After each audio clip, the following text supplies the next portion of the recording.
With the new American Rescue Plan funding coming out, Governor Julianne wanted to get another round of aid going, especially for small local businesses. She asked the Guam Economic Development Authority to go ahead and design another program for that purpose. Under the CARES Act, she authorized the Small Business Pandemic Grant at the start of the pandemic right around May, and the Rent Assistance Program that she pieced together later on in the year. GEDA Chief Executive Officer Melanie Mendiola spoke with News Talk K57's Polly Suba and said that as of right now, they are waiting for the proper guidance. She adds that regardless of what the final guidance says, GEDA knows that any iteration of a small business grant is going to need some paperwork in order to proceed. Beyond those two things, beyond your business license and your your BPTs, for some businesses, I believe there's a requirement for a SWICA, to verify the number of employees.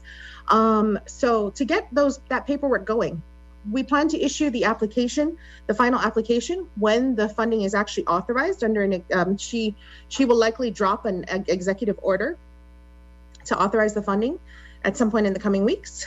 And then once she does that, we'll make the application ready to go. And then folks can take care of the application and submit. Learning from their experiences with their other assistant grant programs throughout the pandemic, Mendiola says that GEDA aims to make the application process as simple as possible, but businesses should be ready with supporting documents if they have them. The past program, you had to have been in business prior to October 2019. We are not putting that requirement in. We recognize that there were some people that were brave enough or crazy enough to start their business. Yeah, I know. After the start of the pandemic. What we're doing is we're treating them different. We want them to be eligible for some form of assistance under this program.